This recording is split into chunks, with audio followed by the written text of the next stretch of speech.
Hello students, myself Dr. Mona Chauhan, Assistant Professor Commerce, Government KH College Abhanpur. आज हम इस video के द्वारा राइटिंग स्किल के बारे में अध्ययन करेंगे जो पंडित रविशंकर शुक्ल यूनिवर्सिटी के बीकॉम फर्स्ट ईयर के व्यावसायिक संचार के विषय के तृतीय यूनिट के अंतर्गत आता है। आज हम निम्न बिंदुओं पर चर्चा करेंगे: लेखन कुशलता, व्यापारिक पत्र का अर्थ व आवश्यकता, व्यापारिक पत्र के लाभ, दोष और व्यापारिक पत्रों को किस प्रकार लिखा जाता है, स्ट्रक्चर ऑफ बिजनेस लेटर। तो चलिए सबसे पहले देखते हैं लेखन कुशलता क्या होती है। लेखन कुशलता लिखित संप्रेषण का एक बहुत ही महत्वपूर्ण अंश है।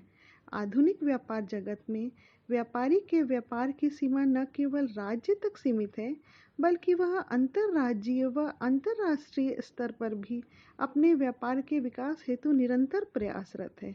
एक व्यापारिक संगठन में प्रबंधक अपने कुल समय का लगभग 45% हिस्सा लेखन व अध्ययन में व्यतीत करता है। संगठन में प्रत्येक स्तर के कर्मचारी अपने निर्णयों, विचारों व प्रलेखों को लेखन के द्वारा ही अभिव्यक्त करते हैं। लेखन कुशलता का लाभ यह है कि इसके द्वारा एक स्थायी दस्तावेज उपलब्ध हो जाता है और भविष्य में यह मूल दस्तावेज प्रमाण के रूप में भी प्रयोग किया जा सकता है। यद्यपि व्यावसायिक लेखन जैसे कि पत्र लेखन, रिपोर्ट राइटिंग, भाषण लेखन इत्यादि कार्य देखने में अत्यंत सरल व सहज दिखते हैं, परंतु लेखन कुशलता वास्तव में उचित नियोजन, दक्षता व कठिन परिश्रम पर निर्भर करती है। लेखन कुशलता 4 चरणों में होती है। सर्वप्रथम नियोजन। सर्वप्रथम संदेश के मूल उद्देश्यों के बारे में गहन विचार किया जाता है कि उस संदेश का उद्देश्य क्या है। इस हेतु विचार का चयन करना, विचारों के अनुकूल तथ्यों और आंकड़ों का एकत्रीकरण, फिर संदेश की व्यवस्थित क्रम प्रदान करना और उसके बाद आता है प्रथम प्रारूप लेखन, जो कि लेखन कुशलता का द्वितीय भाग है। फर्स्ट ड्राफ्टिंग में विचारों को शब्द रूप प्रदान कर वाक्यों व पैराग्राफों का निर्माण करना, मुख्य विचार के समर्थन व उससे संबंधित अनुकूल तथ्यों व उदाहरण का चयन किया जा सकता है, भले ही लेखन औपचारिक हो या अनौपचारिक। ड्राफ्टिंग की 2 शैलियां प्रचलित हैं, रेखीय व चक्रीय। इसमें रेखीय शैली, इसमें एक तथ्य के बाद दूसरे तथ्य को क्रमशः प्रस्तुत किया जाता है, जबकि चक्रीय शैली में विचारों की प्रस्तुति लचीली होती है। थर्ड है संशोधन। यदि ड्राफ्टिंग करते समय कुछ महत्वपूर्ण व आवश्यक सूचना छूट गई हो तो उसे संपूर्ण संदेश में शामिल किया जाता है। अनावश्यक सूचनाओं की छंटनी की जाती है। लेखक को अपने विचार का पहले स्वमूल्यांकन करना चाहिए, फिर अन्य व्यक्ति की प्रतिपुष्टि के बाद प्रारूप में उचित परिवर्तन करना चाहिए। साथ ही साथ इसमें संपूर्ण संदेश के उद्देश्य, विषय वस्तु व उसके ढांचे की समीक्षा की जाती है। इस संपूर्ण प्रक्रिया को पुनर्लेखन भी कहा जाता है। और अंत में आता है संपादन। चतुर्थ व अंतिम चरण में वाक्य संरचना, व्याकरण आदि में सुधार किया जाता है। संपादन के जरिए संदेश को अत्यंत ही प्रभावशाली स्वरूप प्रदान किया जाता है। संपादन लेखन कुशलता का अत्यंत ही महत्वपूर्ण चरण है, क्योंकि कभी-कभी लेखन में प्रूफ रीडिंग के समय छोटी सी त्रुटि संपूर्ण संदेश का अर्थ बदल देती है। अतः संपादन बहुत ही ध्यान से करना चाहिए।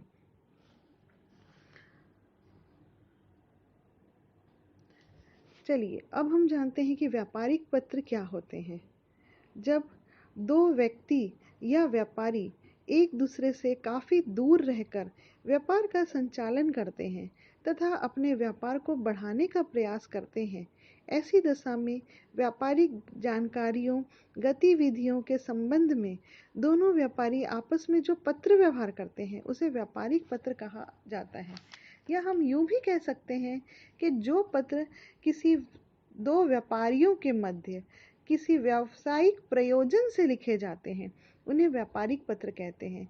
ऐसे पत्र वस्तुओं के मूल्यों की पूछताछ करने के लिए, आदेश देने के लिए, उधार माल की वसूली के रुपए का तगादा करने के लिए, अपने माल का प्रचार करने के लिए आदि के संबंध में लिखे जा सकते हैं।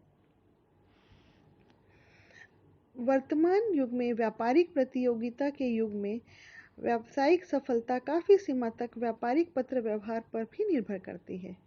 एक श्रेष्ठ व्यापारिक पत्र लेखक का प्रतिनिधि होता है जो उसके व्यक्तित्व को प्रतिबिंबित करता है। इस संबंध में श्री A.P. स्टोव ने अपने शब्दों में लिखा है कि आपका पत्र किसी विक्रय के होने या न होने का निर्णय कर सकता है, किसी शिकायत को दूर कर सकता है, ग्राहक को बना या तोड़ सकता है। प्रायः व्यापारिक पत्र लापरवाही से या जल्दबाजी में लिखे जाते हैं, जबकि सफलता तो उन पत्रों को ही मिलती है जिनमें प्रायः प्राप्तकर्ता के दृष्टिकोण को ध्यान में रखकर लिखा जाता है तथा ऐसी तर्क शैली का अनुसरण किया जाता है जिससे कि पाठक के मन में विश्वास पैदा हो सके। एक विधिवत लिखा हुआ व्यापारिक पत्र निम्नलिखित उद्देश्यों की पूर्ति कर सकता है। वस्तुओं के विक्रय को प्रोत्साहित करना। व्यापारिक पत्र के द्वारा वस्तु के विक्रय को बढ़ाया जा सकता है क्योंकि पत्रों के माध्यम से नए नए ग्राहक बनाए जा सकते हैं और पुराने ग्राहकों की शिकायतों का समाधान कर उन्हें संतुष्ट रखा जा सकता है। खोया हुआ ग्राहक पुनः प्राप्त करना। ऐसे ग्राहक जो किसी कारणवश हमसे असंतुष्ट होकर माल मंगाना बंद कर दिए हों या किसी भी कारण से उन्होंने हमसे संबंध स्थापित करना बंद कर दिया हो, तो उन्हें पत्र व्यवहार द्वारा संतुष्ट करके पुनः अपना ग्राहक बनाया जा सकता है। नए ग्राहक बनाना। संभावित नवीन ग्राहकों से संपर्क स्थापित किया जा सकता है और उन्हें अपने वस्तु के गुण बताकर माल खरीदने के लिए तैयार किया जा सकता है। अशुद्ध ऋण की वसूली में सुविधा। ऐसे व्यापारी जो हमारी उधार रकम को लौटा नहीं पा रहे हैं और बार बार हमारा उनके पास जाना संभव न हो, तो पत्र व्यवहार के द्वारा ही समय समय पर उनसे तकादा कर धनराशि की वसूली की जा सकती है। शाख का निर्माण। व्यापार की आधारशिला उधार पर ही टिकी हुई है। साख पत्रों के माध्यम से शाख का निर्माण आसानी से किया जा सकता है। विक्रय प्रतिनिधियों को सुविधा। पत्र व्यवहार विक्रय प्रतिनिधियों के लिए आधार का काम करते हैं। पत्र लिखने के व्यापारी पत्र व्यवहार के माध्यम से विक्रेता यात्री प्रतिनिधियों के लिए आवश्यक भूमिका तैयार कर देता है जिससे उन्हें आदेश प्राप्त करने में किसी प्रकार की कठिनाई न हो। शिकायतों का समाधान करना। पत्र व्यवहार के माध्यम से व्यापारी आपस में पारस्परिक मतभेदों को दूर कर सकते हैं तथा उनकी शिकायतों का समाधान भी आसानी से हो जाता है। परिचय देने में सुविधा। पत्र व्यवहार के माध्यम से एक अपरिचित व्यक्ति का परिचय परिचित व्यक्ति से आसानी से कराया जा सकता है जिससे वह व्यापारिक संबंध स्थापित करने में सफल हो जाता है। नई बाजार की खोज करना। पत्र व्यवहार के माध्यम से नवीन बाजारों की खोज की जा सकती है तथा अपने व्यापार को विकसित किया जा सकता है। अंत में निर्यात एवं व्यापार को प्रोत्साहित करना।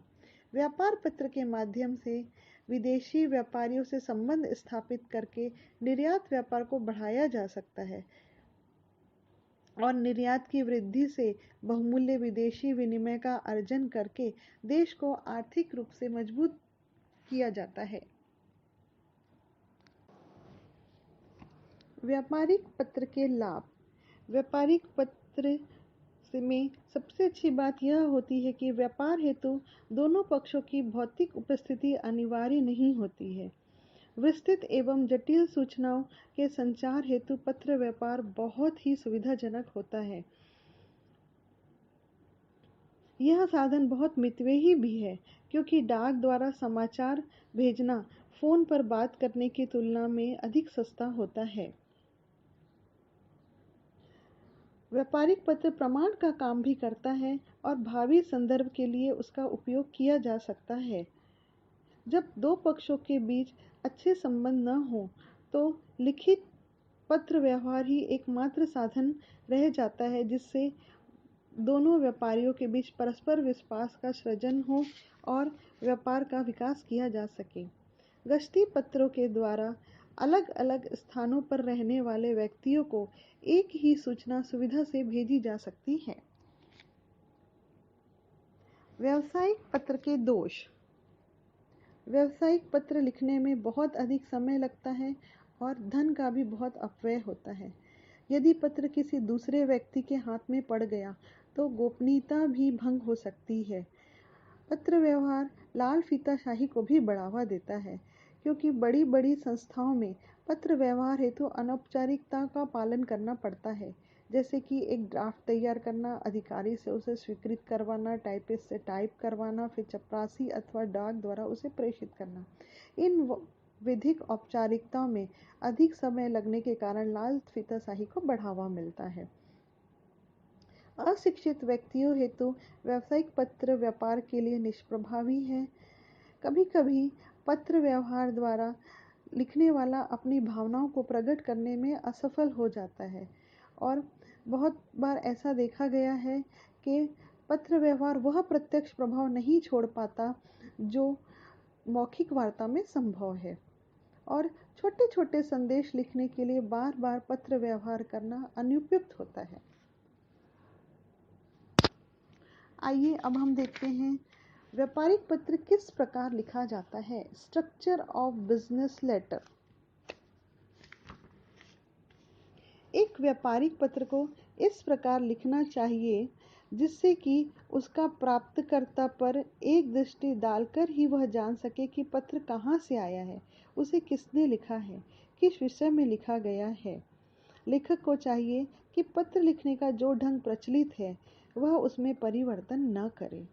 श्री L.E. फ्रेली ने कहा है, पत्र के ढांचे को मनुष्य के अस्थि पंजर के समान बताया है, जिसके ऊपर मांस, चर्म या अन्य बातें अलग अलग होने के कारण रूप परिवर्तित दिखाई पड़ता है, किंतु सभी मनुष्य के शरीर में अस्थि पंजर एक सा होता है। उसी प्रकार सभी पत्रों का ढांचा एक सा होता है। वर्तमान प्रचलित पद्धति के अनुसार व्यापारिक पत्र के मुख्य भाग निम्नलिखित हैं। शीर्षक, दिनांक, पाने वाले का नाम एवं पता, अभिवादन, विषय शीर्षक, पत्र का मुख्य भाग, अंतिम प्रशंसात्मक वाक्य, हस्ताक्षर, पद, संलग्न, पुनश्च और टाइप लिखित के हस्ताक्षर। इस स्लाइड के माध्यम से व्यापारिक पत्र के ढांचे को मैं आपको समझाने का प्रयास करती हूँ। इस स्लाइड को देखने से आपको यह समझ में आ जाएगा कि किस स्थान पर कौन कौन सी चीज़ें इन शीर्षकों के अंतर्गत लिखनी चाहिए। सबसे पहले है शीर्षक, जो कि पत्र के मध्य भाग में लिखा जाना चाहिए। पत्र भेजने वाले का तार का पता, टेलीफोन नंबर, कोड नंबर, संदर्भ संख्या, यह सब लेफ्ट हैंड साइड मार्जिन देते हुए लिखना चाहिए। पत्र भेजने वाले का पता राइट हैंड साइड लिखा जाना चाहिए। उसके जस्ट नीचे दिनांक लिखना चाहिए और फिर उल्टे हाथ की तरफ जिस व्यक्ति को हम पत्र लिख रहे हैं वह पाने वाले का नाम, वह उसका पता। उसके नीचे पाने वाले के लिए अभिवादन। उसके बाद राइट हैंड साइड या बीच में विषय का शीर्षक, फिर पत्र का मुख्य भाग लेफ्ट हैंड साइड, फिर राइट हैंड साइड अंतिम प्रशंसात्मक वाक्य, उसके नीचे हस्ताक्षर, उसके नीचे लिखने वाले का पद और उसी के सिद्धांत में उल्टे हाथ की ओर संलग्न, उसके नीचे पुनश्च और टाइप लिखित के हस्ताक्षर। आइए अब हम इन्हीं सभी मुख्य भागों को एक एक करके जानने का प्रयास करते हैं, जिससे हम पत्र लेखन में बहुत ही अच्छी तरह कुशल हो जाएं और हम एक बहुत अच्छे व्यापारिक पत्र लिखने में सक्षम हो जाएं। तो सबसे पहले आता है शीर्षक। शीर्षक के अंतर्गत हम निम्नलिखित बातों का समावेश करते हैं। सबसे पहले शीर्षक में पत्र के बीचों बीच फर्म का नाम, फर्म का व्यापार या व्यापार की प्रकृति, फिर लेफ्ट हैंड साइड पत्र का पता, तार का पता, telephone number, code number, email ID इत्यादि देना चाहिए, जो कि प्रत्येक पत्र में इन्हें देना पड़ता है। इसलिए बार बार लिखने की परेशानी से बचने के लिए इन्हें लेटर पैड पर कलात्मक ढंग से मुद्रित कराया जा सकता है।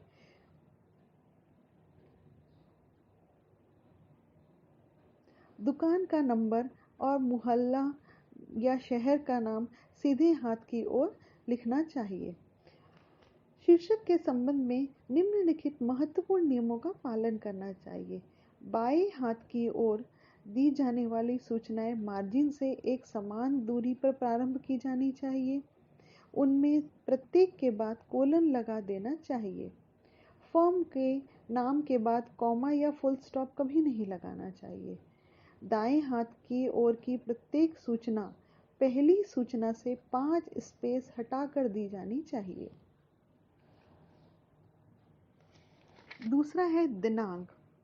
दिनांक 3 तरीके से लिखी जा सकती है।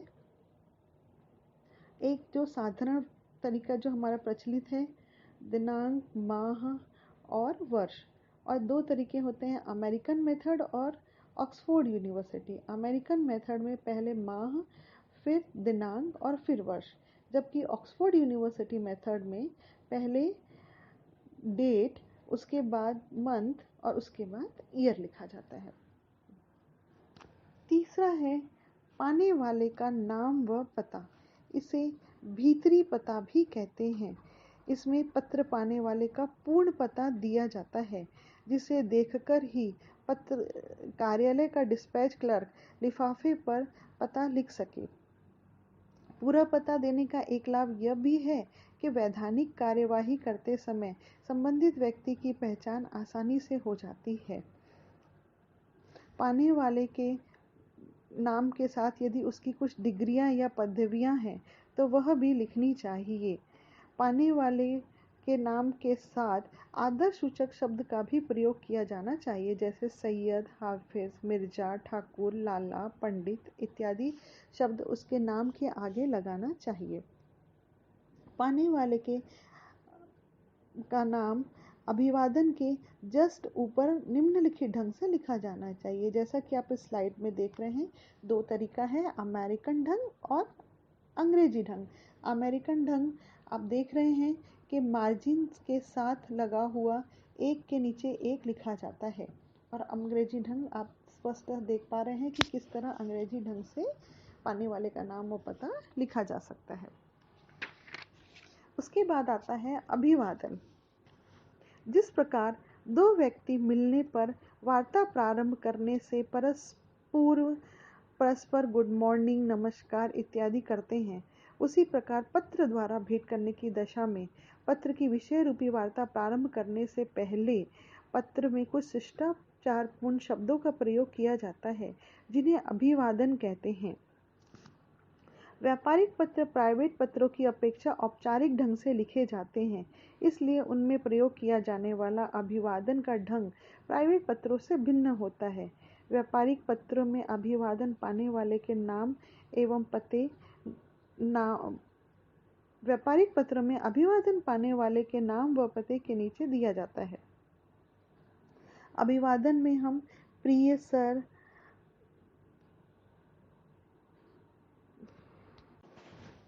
यदि किसी व्यक्ति को पत्र लिखा जा रहा है तो डियर सर या डियर मैडम, प्रिय महोदय या महोदया लिखा जा सकता है। यदि किसी सरकारी अधिकारी या संपादक को पत्र लिखा जा रहा है तो केवल सर लिखना चाहिए, और यदि किसी फर्म को या कंपनी को पत्र लिखा जा रहा है तो gentleman, dear ma'am, dear sir इत्यादि शब्दों का प्रयोग किया जा सकता है। प्रत्येक अभिवादन के पश्चात कॉमा लगा देना चाहिए। उसके बाद आता है विषय शीर्षक।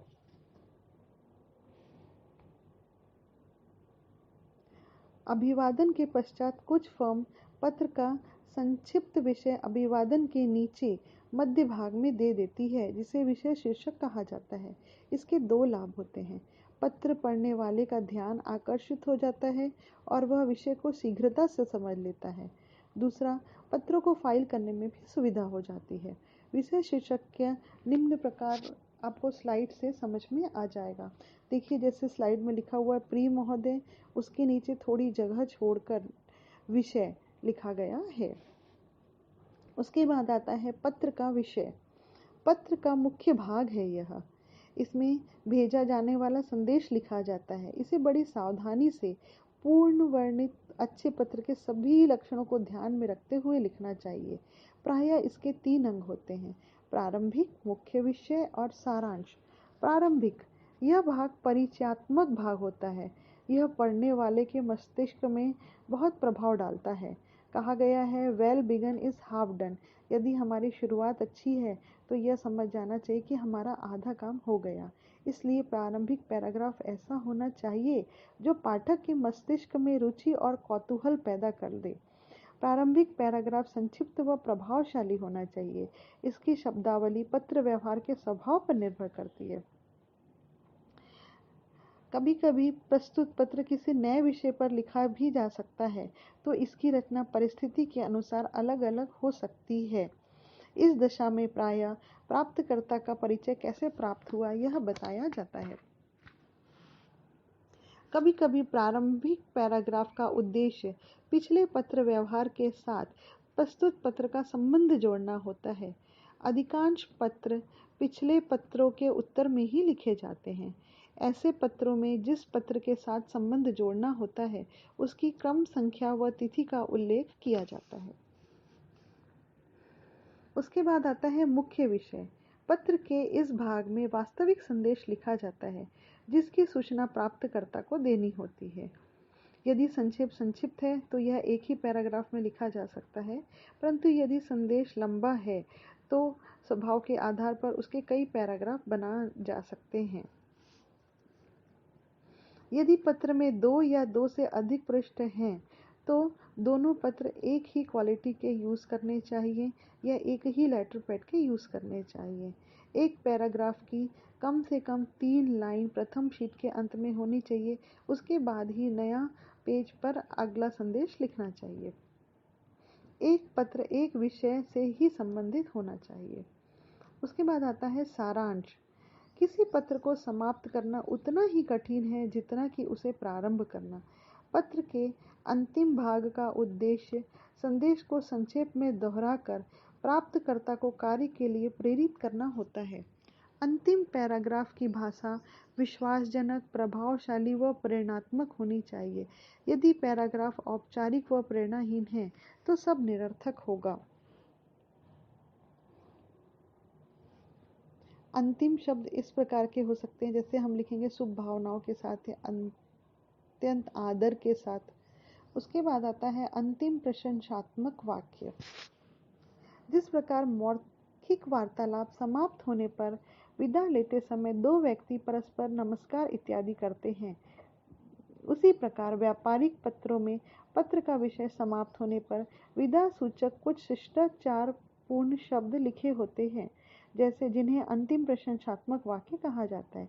यह वाक्य पत्र के विषय की अंतिम लाइन से 2 या 3 स्पेस नीचे लिखा जाता है और सीधे व उल्टे हाथ की दोनों मार्जिनों के बीच इस प्रकार प्रदर्शित किया जाता है कि संपूर्ण पत्र के साथ उनका समन्वय हो जाए।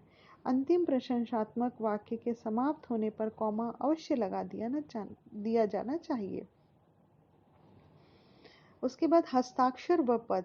अंतिम प्रशंसात्मक वाक्य के बाद उससे थोड़ा नीचे और सीधे हाथ की ओर हस्ताक्षर इस प्रकार आता है कि वह सीधे हाथ के मार्जिन तक समाप्त हो जाए। पत्र तब ही समाप्त माना जाता है जबकि उस पर लेखक अपने हस्ताक्षर कर दे। हस्ताक्षर के ही आधार पर पत्र की जिम्मेदारी निश्चित की जा सकती है। हस्ताक्षर करते समय निम्नलिखित बातों को ध्यान में रखना चाहिए। हस्ताक्षर स्पष्ट होना चाहिए। हस्ताक्षर में केवल मुख्य नाम ही लिखा जाना चाहिए। हस्ताक्षर सदैव लिखित होने चाहिए। हस्ताक्षर करने का ढंग सदैव एक सा होना चाहिए। कभी कभी प्रतिनिधि द्वारा भी हस्ताक्षर करना आवश्यक होता है। प्रायः बड़ी व्यापारिक संस्थाओं में व्यापार का स्वामी व्यापार के पत्रों पर हस्ताक्षर करता है। परंतु बड़े बड़े कार्यालयों पर हस्ताक्षर करने का कार्य अधिकतर कार्यालय के कुछ अधिकारियों को सुपुर्द कर दिया जाता है।